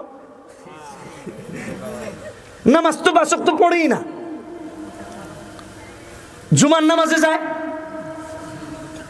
কথা বলেন ঠিক কিনা বেঠিক? ঈদের নামাজে যায়, সেখানে গিয়েও মিথ্যা কথা বলে আল্লাহ। আল্লাহরা বলতেছে গায়রিল মাগদুবি আলাইহিম, কারণ বুঝে না তো। গায়রিল মাগদুবি আলাইহিম ওয়ালাদ-দাল্লিন অর্থ যে আল্লাহ আপনি ইহুদি নাসারার পথে আমাকে চালায়েন না, নবিয়্যিন, সিদ্দিকীন, শুহাদা, সালেহিনের পথে চালান। এটা তো বুঝেই না, তার মাথায় নেইমারের ফ্যাশন। তার মাথায় মেসির ফ্যাশন, আর্জেন্টিনার জার্সি পরে গেছে নামাজে, কথা বুঝেন খেয়াল করে। নায়কদের স্টাইল নিয়ে গেছে মসজিদে, নায়িকাদের ফ্যাশন পরে নামাজে দাঁড়ায়া পাখি ড্রেস আর কুত্তা ড্রেস লাগায় আল্লাহর কাছে কয় গায়রিল মাগদুবি আলাইহিম ওয়ালাদ দাল্লিন, আল্লাহ ঠেকা পড়ছে তোমার হেদায়েত দেওয়ার। বেওকুফ জানে কোথাকার। নিজেকে নিজে জিজ্ঞেস করি, আরে আমি তো আল্লাহর কাছে চাইছি যে আল্লাহ আপনি ইহুদি নাসারার পথে চালায়েন না, তো আমার মাথায় তো ইহুদি নাসারার ফ্যাশন নিয়ে আল্লাহর কাছে বলতেছি, এর অর্থটা কি? এই জন্য আল্লাহর সামনে যে দাঁড়াবো বিনয় অবনত চিত্তে, এখানে যেন অন্তত পক্ষে কোরআন সুন্নাহকে ফলো করে দাঁড়াইতে পারে। কথা বলেন ঠিক কেনা বেঠিক? ঠিক কেনা বেঠিক? ঠিক কেনা বেঠিক? দুঃখ হয় আজকে সমাজে মারামারি আমিন নিয়া, যে আল্লাহ আপনি আমাদেরকে হেদায়েতের পথে পরিচালিত করুন, আল্লাহ ইহুদিদের পথে চালায়েন না, নাসারার পথে চালায়েন না, আমিন। এখানে যেই জন্য আমিন বলছেন, এরপরে সূরা ফাতিহার পরে সেই জন্যই আমিন। কথা বলেন ঠিক কিনা বেঠিক? এখন আমিন নিয়ে মারামারি, আমিন নিয়ে মসজিদ আলাদা, এটা জুরে আমিন আলাদা, এটা আস্তে আমিন আলাদা। কিন্তু আমার আপনাদের সুস্থ বিবেকের কাছে প্রশ্ন, আমিন কি ওয়াজিব না ফরজ? এর কিছুই না, 1 নাম্বার গেল। 2 নাম্বার হলো শরীয়তে কি বাড়াবাড়ি আছে? ছাড়াছাড়ি আছে? আল্লাহ তাআলা কোরআনে কারীমে সূরা বাকারায় 143 নাম্বার আয়াত, 143 নাম্বার আয়াতটা হলো সূরা বাকারার মাঝামাঝি জায়গায়। আল্লাহ আপনাকে আমাকে মধ্যমপন্থী উম্মত বানিয়েছেন, এটা বলতে গিয়ে আল্লাহ সূরারও মাঝখান মেনটেন করেছেন। সূরা বাকারায় 286টা আয়াত, 286 কে ভাগাভাগি করেন কত হয়? 143। তাহলে 143 নম্বর আয়াতে আল্লাহ বলেন ওয়া কাযালিকা জাআলনাকুম উম্মাতাও ওয়াসাতা। আপনি আমিন নিয়ে বাড়াবাড়ি ছাড়াছাড়িটার উদাহরণ দেই। কেউ কেউ আছে জুরে পড়াই লাগবে, না বললে কাফের, এটা ঠিক না। কেউ কেউ আছে আমিন আস্তে পড়বো, দরকার হলে পড়ুমি না, পড়েই না। ইমাম সাহেব নামাজে গায়রিল মাগদুবি আলাইহিম ওয়ালাদ দাল্লিন আমিন পড়ে, সে পড়ুমি না, তখন মারামারি চুটে আর পড়ার বাদ দিয়ে দিলাম, যা। এটাও কি ঠিক? তাহলে জোরাজুরিও ঠিক না, এটাও ঠিক না। আমিন পড়তে হবে, তাতে কোনো সন্দেহ নাই, কিন্তু সমস্যাটা হলো আস্তে আর জোরে। এই সামান্য বিষয় নিয়ে মসজিদ আলাদা করবেন, মারামারি করবেন, বউ ছেড়ে দিবেন। কি মূর্খ জাতি আপনি, আর আমি চিন্তা করেন কেন? শুধু কোরআন আর হাদিস না জানার কারণে। আরে আমিন তো সিরাতে মুস্তাকিমের পথে পরিচালিত হওয়ার জন্য, আমিন তো ইহুদি নাসারার পথে না চলার জন্য, খ্রিস্টানদের পথে না চলার জন্য। মদ খাচ্ছে, আপনি আর আমি বাধা দেই না। জেনা করছে, আপনি আর আমি বাধা দেই না। ইসলাম বিরোধী কর্মকাণ্ড করছে, আপনি আর আমি বাধা দেই না। মা বোনদেরকে ধর্ষণ করতেছে, আপনি আর আমি বাধা দেই না। মুসলমানের জন্য উচিত হলো সর্বাগ্রে 1 নাম্বার হলো সিরাতে মুস্তাকিমের পথে চলার জন্য চেষ্টা করে যেতে হবে। সিল্লাল্লাহু আলাইহি ওয়া সাল্লাম। সমাজে ফিতনা সৃষ্টি করা জায়েজ? এগুলো বাদ দেন। আপনি পড়বেন আমিন, হ্যাঁ আস্তে পড়ার আমল করতেছেন, ঠিক আছে, পড়তে থাকেন। এখানে আবার ভেজাল লাগানোর দরকার কি? মসজিদ আলাদা করার দরকার কি? আপনি অন্য মাযহাব পারফর্ম করেন, অথবা আপনি জোরে পড়েন, আরেকজনের বেটু দেওয়ার দরকারটা কি? দ্বন্দ্ব লাগে, মারামারি লাগে, মুসলমানের মধ্যে বিচ্ছেদ সৃষ্টি করা হচ্ছে। এগুলো কাম্য নয়। আল্লাহ আমাদের সবাইকে তৌফিক দান করুন বোঝার, বলেন আমিন। এবার আমিন বলছেন কেন বলা হয়? এই যে দোয়া করলাম এই জন্য আপনারা আমিন বলেছেন, ওইখানেও দোয়ার জন্য আমিন। কিন্তু যেই দোয়াগুলো এইগুলো বাস্তবায়ন করে না, আমিন নিয়ে বাটা ঠাটাঠাটি ফাটাফাটি করে। আল্লাহ হেদায়েত দান করুন। এই সূরা ফাতিহা মনে থাকবে ইনশাআল্লাহ, বলেন ইনশাআল্লাহ। খুব সুন্দর করে ছোট্ট ছোট্ট করে বোঝানোর চেষ্টা করেছি, এবং সূরা ফাতিহা সম্পর্কে এর বাইরে কোনো আলোচনা যায়নি। কোরআন হাদিস থেকে বলার চেষ্টা করেছি যেন 1 মিনিট আপনাদের নষ্ট না হয়ে যায়, সবের বাইরে যেন না যায়। আজকাল কিন্তু দুঃখ লাগে, ওয়াজের মাহফিলের জায়গাগুলো হয়ে গেছে নাটকের মঞ্চ। এখানে বৈশা বৈশা এমন অঙ্গ ভঙ্গি আর এমন কিচ্ছা কাহিনী, লা হাওলা ওয়ালা কুওয়াতা ইল্লা বিল্লাহ, এগুলো কি ঠিক? আমি মাঝখানে অনেকদিন ভিডিওই করতে দিতাম না, রাগ করে। কেন? ইউটিউবে আপনি সার্চ দেন, লেখেন হাসির ওয়াজ, দেখবেন হাজার হাজার চলে আসছে। তো ওয়াজের উদ্দেশ্য কি হাসানি? এখানে হাসানোর জন্য আনেন, তাহলে হারুন কিসিঞ্জারকে আনেন, হানিফ সঙ্গীতকে আনেন। আলেম আনায় আপনি নাটক দেখবেন কেন? কোন নাটক অভিনেতাকে আনেন। এখানে আলেমদেরকে আপনারা এনেছেন, তিনি কোরআনের কথা বলবেন, হাদিসের কথা বলবেন। প্রত্যেকে যদি কোরআনে কারীমের এক একটা সূরা অথবা হাদিস অথবা ইসলামের নানান বিষয় নিয়ে কথা বলতো, তাইলে এগুলো ঠিক থাকতো। যদি এখানে হাসি তামাশা আর কিচ্ছা কাহিনী বানোয়াট বলা হয়, তাহলে একদিন ওয়াজের মাহফিলগুলো পুরো কোরআন হাদিস শূন্য হয়ে যাবে। এগুলো আজ থেকে প্রতিরোধ করতে হবে আপনাকে। আল্লাহ তৌফিক দান করুন, আমিন। সবাই পড়ুন আস্তাগফিরুল্লাহ, ইন্নাল্লাহা গফুরুর রহিম, লা ইলাহা ইল্লাল্লাহ মুহাম্মাদুর রাসূলুল্লাহ, আশহাদু আল্লা ইলাহা ইল্লাল্লাহ ওয়াহদাহু লা শারীকা লাহু ওয়া আশহাদু আন্না মুহাম্মাদান আবদুহু ওয়া রাসূলুহু। আল্লাহ সবাইকে কবুল করুন, বলেন আমিন। আপনারা আমিন নিয়ে আর মারামারি করবেন? আমি কিন্তু আমিন আসতে পড়ি, তাই আমার নামাজ না হয়েছে? না সমস্যা আছে? মনে রাখেন, এগুলো নিয়ে মারামারি করা যাবে না। নাকটাক ফাটায় ফেলায় নাকি? এগুলা ঠিক। আচ্ছা, আমিন নিয়ে বললাম, এটা সুন্নাত ওয়াজিব না ফরজ? এই কিয়াম এটা ওয়াজিব না ফরজ? দেখেন, নামাজ নিয়ে একটাও মারামারি করে না যে এই বেটা নামাজ পড়ছ না কেন, চল। কিন্তু এটা নিয়ে আবার এই কিয়াম করছ না কেন, নাক ব্রেক করে ফেলছে। নামাজ পড়ে না কেন, এটা নিয়ে ডাকে না। কিন্তু অন্যান্য বিষয় নিয়ে এমন এমন ফালতু বিষয় নিয়ে আমরা মারামারি করি, যেগুলো কোনো শরীয়তের কোনো বিষয়ের মধ্যেই পড়ে না। আল্লাহ আমাদের মাফ করুন। যাক, আর বেশি না। রাহম্মা সাল্লি আলা মুহাম্মাদ ওয়া আলা আলি মুহাম্মাদ কামা সাল্লাইতা আলা ইব্রাহিম ওয়া আলা আলি ইব্রাহিম ইন্নাকা হামিদুম মাজিদ। আল্লাহুম্মা বারিক আলা মুহাম্মাদ ওয়া আলা আলি মুহাম্মাদ কামা বারাকতা আলা ইব্রাহিম ওয়া আলা আলি ইব্রাহিম ইন্নাকা হামিদুম মাজিদ। আস্তাগফিরুল্লাহ, ইন্নাল্লাহা গফুরুর রহিম। আল্লাহুম্মা আমিন। ربنا ظلمنا أنفسنا وإن لم تغفر لنا وترحمنا لنكونن من الخاسرين ربنا فاغفر لنا ذنوبنا وكفر عنا سيئاتنا وتوفنا مع الأبرار رب ارحمهما كما ربياني صغيرا رب ارحمهما كما ربياني صغيرا رب ارحمهما كما ربياني صغيرا أي الله أي পাক পরওয়ারদিগার আলম, তোমার শাহী দরবারে ফকিরের মতো, ভিখারির মতো এই মধ্যরাতে হাত তুলেছি। আল্লাহ দয়া করে অনুগ্রহ করে আমাদের আজকের তাফসীরকে তুমি কবুল করে নাও। কোরআনে কারীমের সূরা ফাতিহার তাফসীর করা হয়েছে। আল্লাহ এই তাফসীরটা মৃত্যু পর্যন্ত মনে রাখা আর আমল করার তৌফিক তুমি দিয়ে দাও। আল্লাহ আমাদের সবাইকে সূরা ফাতিহা সহি করে পড়তে পারার তৌফিক দিয়ে দাও। রব্বুল আলামিন দীর্ঘ সময় পর্যন্ত অন্যান্য উলামায়ে কেরামগণ কথা বলেছেন কোরআন এবং হাদিস থেকে। আল্লাহ এই কথাগুলোর উপর আমল করার তৌফিক তুমি দিয়ে দাও। এই সবটুকুর সব লাখো কোটি গুণ বৃদ্ধি করে, ভুল ভ্রান্তি ক্ষমা করে আকায়ে নামদার তাজদারে মদিনা জনাবে মুহাম্মদুর রাসূলুল্লাহ সাল্লাল্লাহু আলাইহি সাল্লামের রওজা মুবারকে পৌঁছায় দাও। আল্লাহ রব্বুল আলামিন আমরা যারা হাত তুলেছি, আমাদের অনেকের মা নাই, অনেকের বাবা নাই। আল্লাহ মায়ের কবরকে জান্নাতের বাগান বানায় দাও, বাবার কবরকে জান্নাতের বাগান বানায় দাও। রব্বুল আলামিন মা বাবা যাদের বেঁচে আছেন নেক হায়াত দিয়া দাও, হায়াত তয়্যিবা দিয়া দাও। আল্লাহ আমাদের মাগণ আমাদের বাবাগণ অনেক কষ্ট করেছেন। আল্লাহ মা 10 মাস 10 দিন আমাদের কি করবে ধারণ করেছে।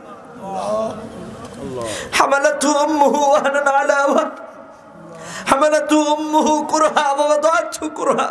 কষ্টের পর কষ্ট করে মা আমাদেরকে লালন করেছে, আল্লাহ পেটে ধারণ করেছে। আল্লাহ ওই দুঃখিনী মা আমাদের যাদের নাই, জানি না মা কবরে কোন হালতে আছেন, আল্লাহ মায়ের কবরটাকে জান্নাতের বাগান বানায় দাও। এরকম শীতের রজনীতে মা কত কষ্ট করেছে, কম্বলের অভাব, কাঁথার অভাব, পেশাব পায়খানা করে কাঁথা কম্বল নষ্ট করে দিয়েছি, মা তাড়িয়ে দেন নাই, তাড়ায় দেন নাই, লাথি মেরে ফেলে দেন নাই। নিজের শাড়ির আঁচল দিয়ে মা জড়ায় নিজে কষ্ট করে রাত কাটাইছে। রব্বুল আলামিন আমাদের অনেকের বাবা কবরবাসী হয়ে গেছে। বাবা তো তিনি যার হাত ধরে আমরা হাঁটতে শিখলাম, চলতে শিখলাম। মা বাবা আমাদেরকে ভালো স্কুলে ভালো মাদ্রাসায় পড়ানোর জন্য কতদিন নাস্তা করেন নাই, তাহলে টাকা দিবেন কি দিয়া? স্কুলের বেতন মাদ্রাসার বেতন দেওয়ার জন্য নাস্তা না খেয়ে টাকা জমায়েছে। আল্লাহ ভালো একটা শার্ট, ভালো একটা পাঞ্জাবি না পরে টাকা জমা আছে। আল্লাহ আল্লাহ আমাদের যাদের ওই বাবা মা কবরবাসী হয়ে গেছে, মার কবর বাবার কবরকে তুমি জান্নাতের বাগান বানায় দাও আল্লাহ। ঈদে চাঁদে সন্তানকে যদি নতুন জামা কাপড় দেন তাহলে তাদের জামা কাপড়ের বন্দোবস্ত হয় নাই, কিন্তু সন্তানের মুখে হাসি ফোটানোর জন্য সব চেষ্টা করেছে। নিজেরা ছেঁড়া জামা পরে ঈদ করেছে, আল্লাহ নিজেরা ছেঁড়া জুতা পরে ঈদ করেছে। রব্বুল আলামিন অথচ আজকে সন্তান কত ভালো আছে, মার খবর নেয় না, বাবার খবর নেয় না। আবার কত নেব খারাপ সন্তান নাফরমান আছে, মা বাবাকে বৃদ্ধাশ্রমে দিয়ে দেয়। আল্লাহ এমন নাফরমান সন্তান আমাদেরকে দিও না। আমাদের সন্তানদেরকে নেককার বানায় দাও, মা বাবার বাধ্যগত বানায় দাও। রাসূলুল্লাহ বলেছেন মা বাবা খুশি থাকলে তুমিও খুশি হয়ে যাও। আল্লাহ আমাদের সন্তানরা, আমরা যারা সন্তান আছি, যেন বাবা মাকে খুশি করে তোমার সন্তুষ্টি অর্জন করতে পারি, সেই তৌফিক দিয়ে দাও। রব্বুল আলামিন আমাদের যাদের পিতামাতা অসুস্থ শিফা দিয়ে দাও। আল্লাহ এলাকার যারা অসুস্থ আছেন শিফা দিয়ে দাও, যারা বিপদগ্রস্ত আছে বিপদ মুক্ত